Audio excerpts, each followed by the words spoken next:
Welcome, Substack. This is my very first Sunday session, and it's all about a deep dive into my first 90 days on Substack. I'm first of all celebrating because being consistent for 90 days with notes is the very first time I have ever done something consistently for 90 days. I always started out with really good intention, and over time I thought, oh, it's not working, I'll give up. But there was something this time with Substack that has made me stay consistent. And so one of the things why I called my publication Starting from Zero was purely that. I wanted to come to a new platform without importing my email addresses from anywhere else, without asking family and friends, can you just come over and like and restack and reshare this information? It really started as an experiment to find a new community, connect with like-minded women, and also create a home, because many people know me for Intentional Living magazine, where I'm the founder and publisher, and we do a print magazine, which you can see over in the back there, but we also have an online website, which for over 3 years now, I've been posting all of the articles on there. The problem with that is that there was no other major outlet that could go to unless somebody was searching for me on Google. So when one of my closest friends said to me that you should be considering looking at Substack, I did the typical eye roll. So day one was a setup of thinking that this platform was an email tool, an email newsletter tool. And with that, I was very skeptical. I thought, not another platform that I have to try and fit into a template formula. But very quickly, I came across people that were doing really, really great fit things. And I was intrigued because next year, I'm celebrating 20 years of being in business. So I've been self-employed since 2007. And I've seen the waves come and go. I've seen the trendy coaches do well and talk about their hugely successful launches and things like that. And so, you know, going 20 years in now, I'm very reserved before I go all in with something. But I found a course with somebody that was talking about having the importance of your personal brand on social media. And for somebody that has a company about personal brand, we actually have a company called House of Brand, where we help brands build platforms. So when Substack came on the scene as this outlet and this home for be able to post, to be able to write, to be able to do lives like this, to be able to just have a one-stop shop for being able to do a podcast or have the clips, it blew my mind. And the reason why it blew my mind and it got me excited was that I saw the days of Facebook when that first started and everybody was enjoying it and people did very, very well with it. And I actually was part of that success. So with a business partner, I created Female Success Network, and we built a community of over 8,000 women in a very, very short space of time.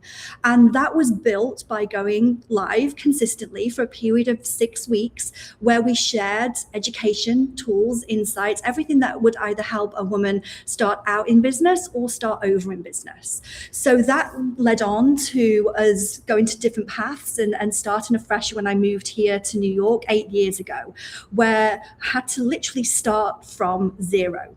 And that meant that my business went, that meant that I had no friends and family here. And it was, again, starting that fresh.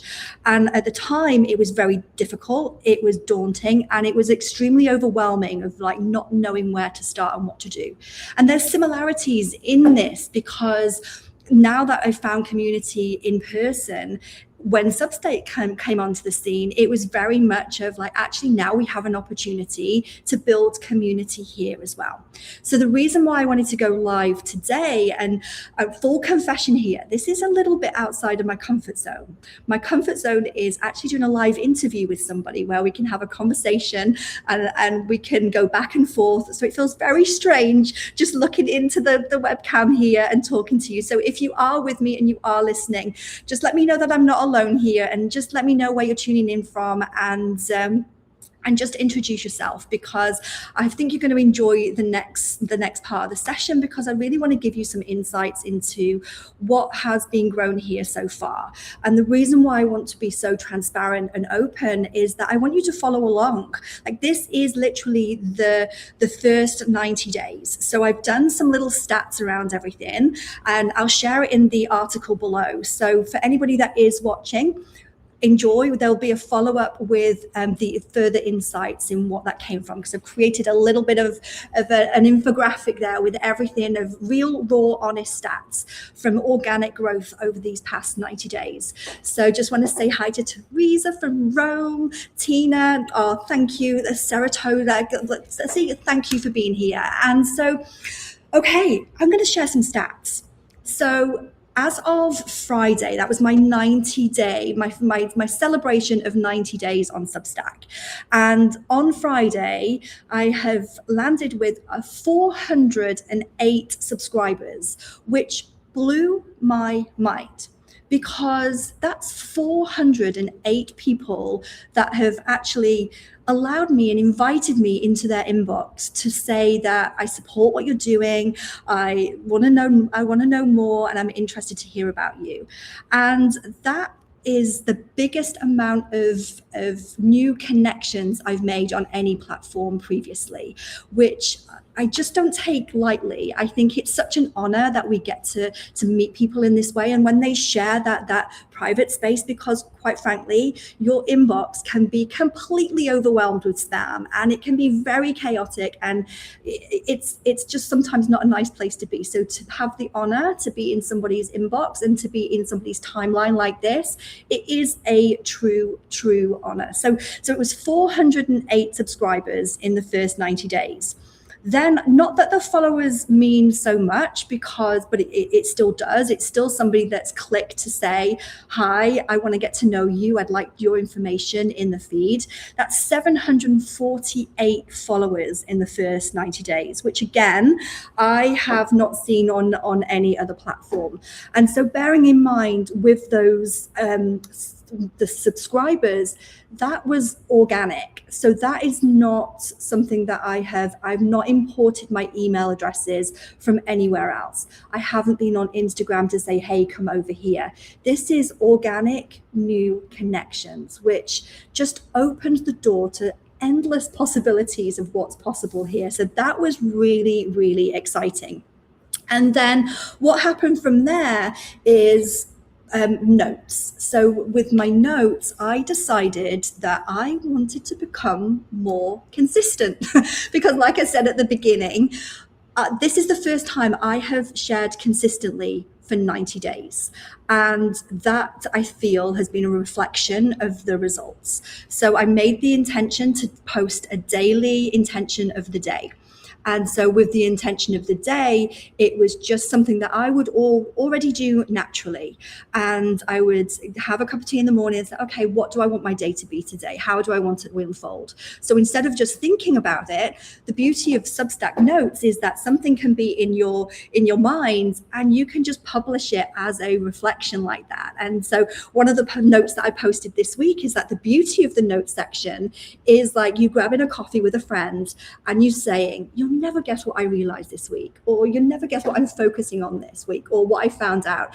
And it's been a really lovely way just to post something and then to prompt a follow-up of that, of the reason why I've set the intention in the first place. So it's given me accountability, which I think many of us need when we doubt ourselves on what we want to post on platforms and how we want to show up visibly and actually share our voice. Because if you're a little bit more introverted like me, it's like you'll write something, you'll think about it, and then you'll delete it, and then nothing will go anywhere. And so I decided to be very conscious of not doing that this time, is to do the messy work.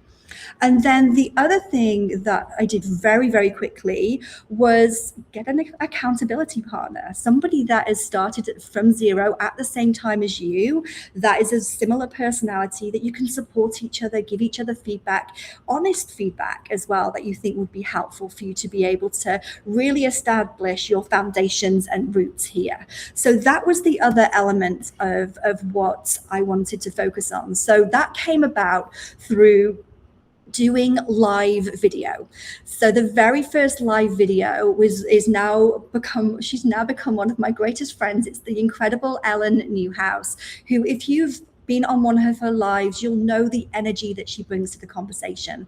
So the conversation started with just sharing our story, and that actually just got us started in some way, and we loved it and we had so much fun. So the live video aspect of it was something that I missed from many years ago, and because I now don't like going on Facebook, I don't like going on Instagram, I'm never on LinkedIn, so this became a very fresh perspective of being able to do it my way.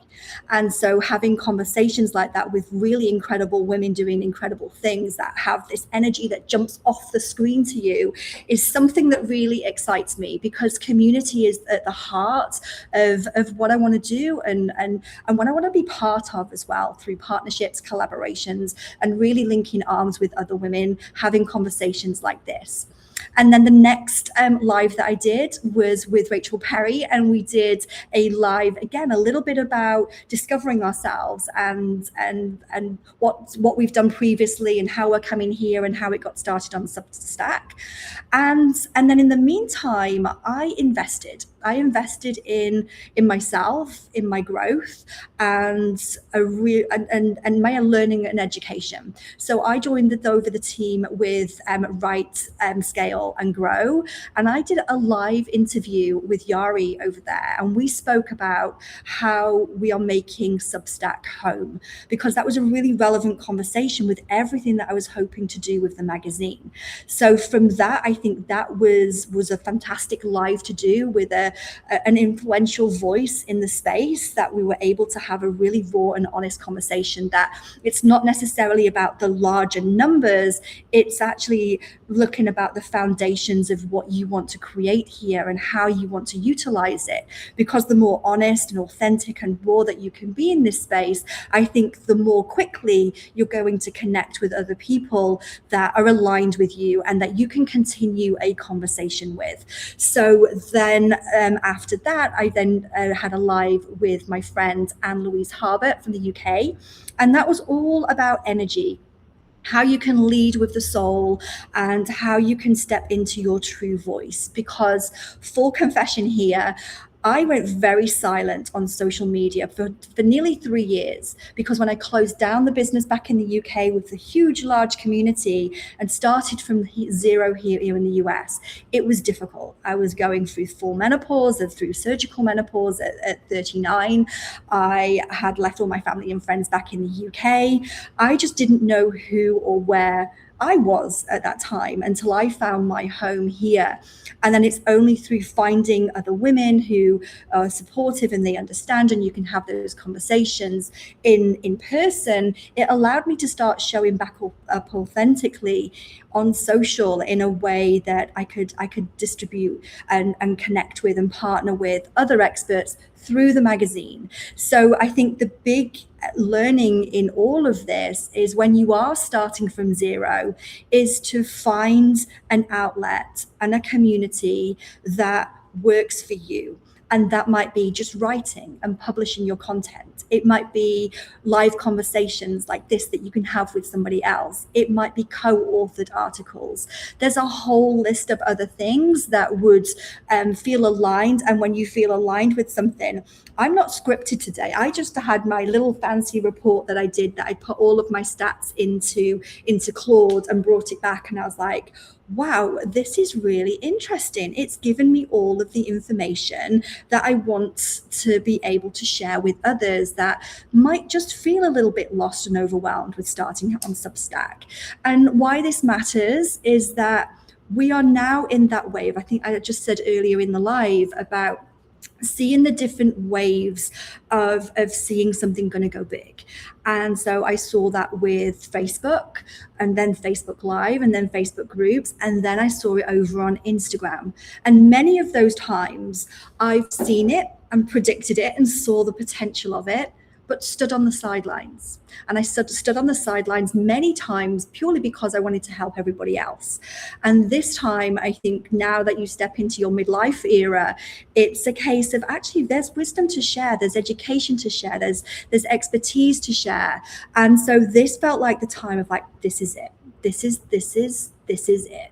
And so I'm sharing that with you because I'm hoping that this is it for you. And so if you are having a wobble of your notes not getting any likes or restacks or reshares, keep going, because what I found from doing that is I've been in exactly the same boat, and there was something that switched on this time around, and it was really less making it about me and my thoughts about what that means for it not to get any traction quickly, and more about it being for somebody else, that they will find what you have to say when they need it. And all I've been presented back with is evidence that that is the right approach, because I've consistently shared a note of intention or an image. And there's one particular one that has done very, very well. And that was posted weeks ago, and it still gets likes and it still gets comments, it still gets reshared. So I think the perspective would be, don't share for the numbers, share for the impact and the contribution that you can make, because that is now your library of content, that somebody will put something in, just a word, and that word will pop up and they will see you and they will connect with you. And I think more and more there's more evidence showing that it's your library of content for the right people to find you at the right time. So I think that's a really, really lovely takeaway to go with that. And also, there's some other numbers here. So we've got 408 subscribers, 748 followers. I shared 178 notes. Now, from that 178 notes, the impressions of that, of going around everywhere, of the reach, and this is organic reach, because you cannot pay for reach on Substack. So the reach from the notes that I've shared, and that was my number one focus and strategy of posting for the 90 days, that has gone out to 22.9 thousand people organically. 22.9 thousand, which blew my mind. So although people might not be liking, commenting, restacking, resharing, any of those things, people are seeing what you're putting out there. And sometimes it's in the silence that people get to know you. And so each time that is going out, at least that you're knowing that it's going to appear in somebody else's timeline. So although you might not be presented with the evidence straight away, actually, when you download all of your report information from your Substack dashboard, you'll start to see that reach that's going out there, it's organic and people are seeing it. And then off the back of that, there was 2,216 likes and 400 comments off the posts that were put out there, which again, 400 people saying something that is, and when I want to add something there, 400 comments that have been positive, encouraging, motivating, that have led to a private conversation that has actually led to either a live conversation, a potential collaboration, and an opportunity to share about other things. I just think that in itself is wild.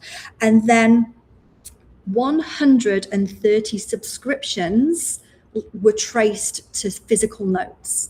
So I know that will probably be even more from seeing everything, but it's still really interesting to actually like see what those numbers are. And I've never been a numbers person before, but now I love to look at it, not from an ego perspective, but an actual like evidence of like, this is working, let's keep going, let's explore what those possibilities and opportunities look like. So I want to share 5 things that have worked for me.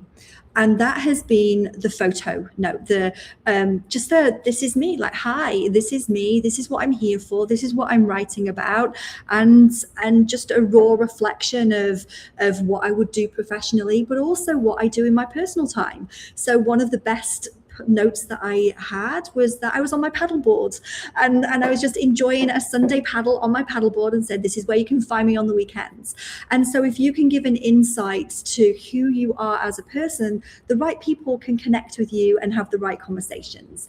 The other ones that I've done very well is Cooper, my dog. He's a mini golden retriever, and everybody always likes to see him, and I share his learnings and lessons of what he actually teaches me, and that's always a fun side of everything.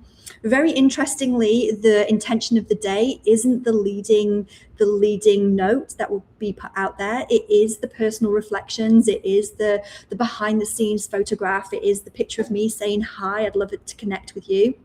And so, but the note for the intention of the day is for my own intention. That's for me. Like, that's the, and if somebody else finds that resonates with them, that's amazing. And I think it's got to be a win for you, a win for them, and win for everybody. And that if you can put that on what you're sharing out there, I think that would be really helpful. And then the other thing that's worked really well is comments and engagement. It's not been a one-sided thing. So I will spend 10, 15 minutes every single day, maybe even longer at the moment, because it is quite addictive, that I am engaging. And so if somebody makes a comment, just like you would have a conversation with somebody at an event or you're meeting for the first time, you would reply if they said something to you. So I've made a very conscious effort if somebody's taking the time to resonate with what you said, have the conversation back, and then maybe even continue with a personal and private message about the work that they're doing. So it's been a two-way street. It's been that me putting the information out there, but then me discovering other people and really resonating with their words and telling them that their words resonate, that hopefully gives them a little bit of support and encouragement that they're on the right track, and it's resonating with the right people as well. So that's been great. And then what's worked for me is my stats say that Tuesdays and Saturdays are the best performing days for me in particular to put my information out there. So that's a really great sign for when I'm going to do a live interview or there's going to be something that my audience are there for. So I'm going to listen to that. And I think that's the great thing about looking at what's working and looking at what's not for you.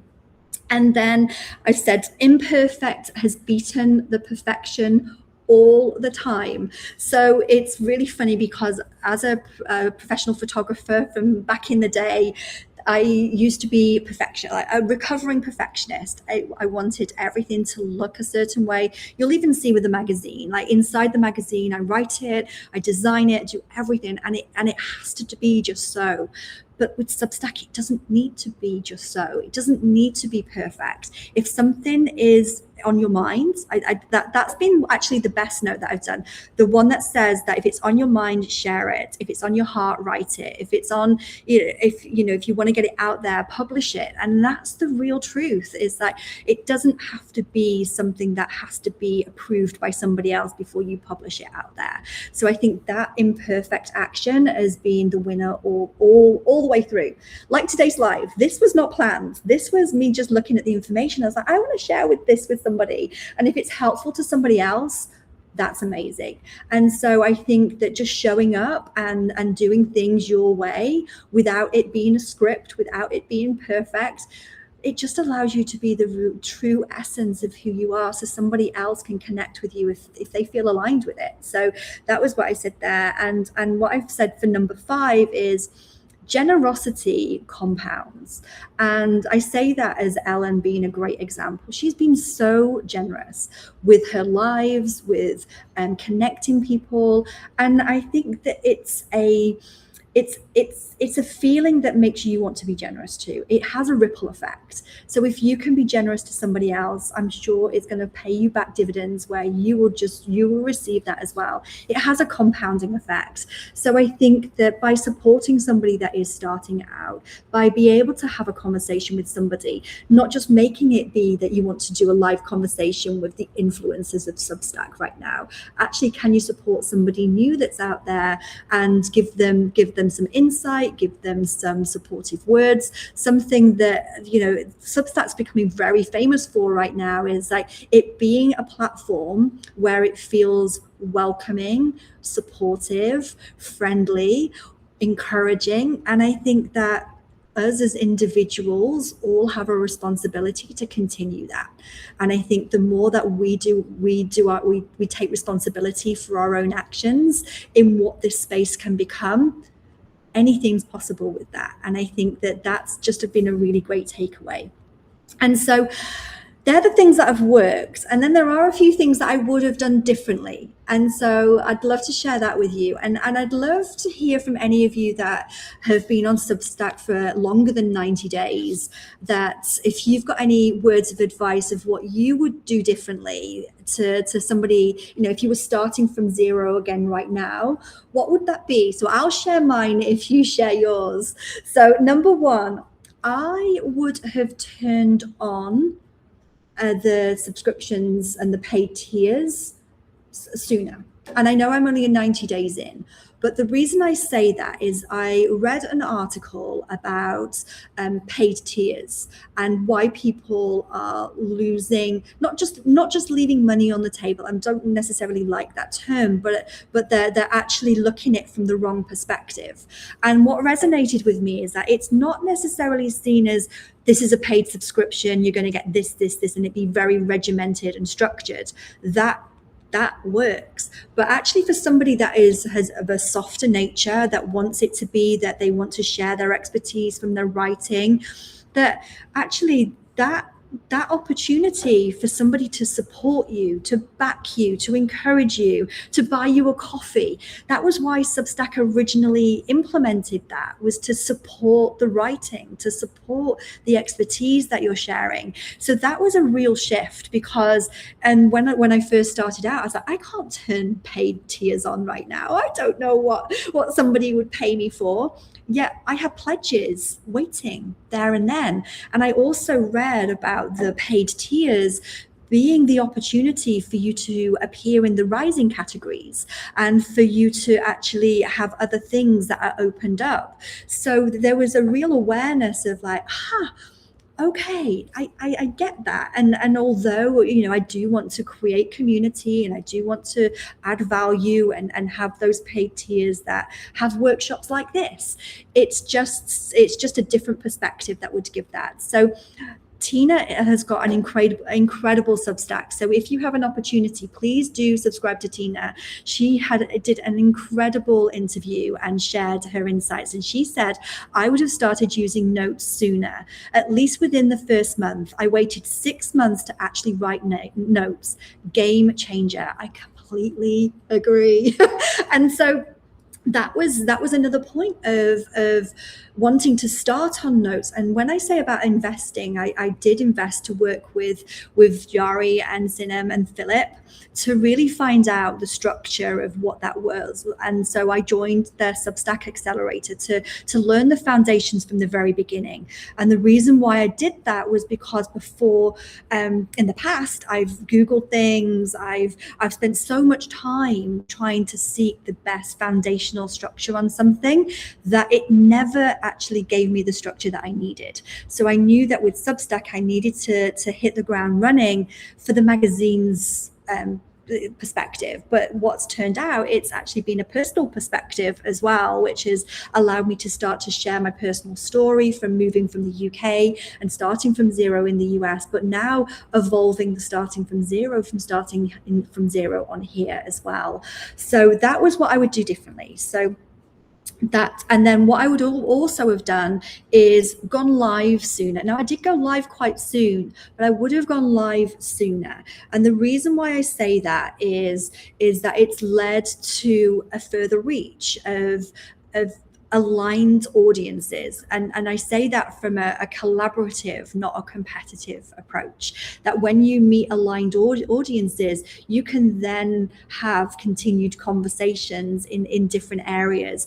And actually I found now I've got over my fear of doing lives like this and this is my first live on my own. So this, I feel good. I feel like I'm supported. I feel like I've got a great community that's listening and resonating. So that's the point. I wish I'd have done that sooner. I wouldn't have challenged myself of like, I can't do this. Well, actually, let's experiment. I think that would have been the thing, is experiment more.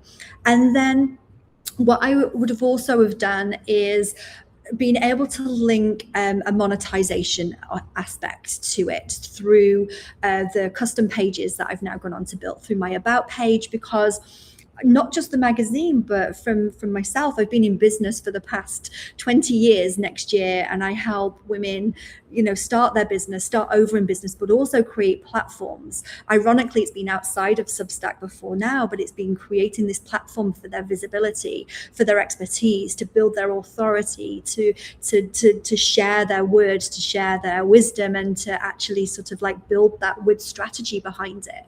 And that's the whole point of the magazine, is that we feature stories and brands and insights, but it's never about the advertising of it. It's all about the customer experience of what they're doing and where they're going.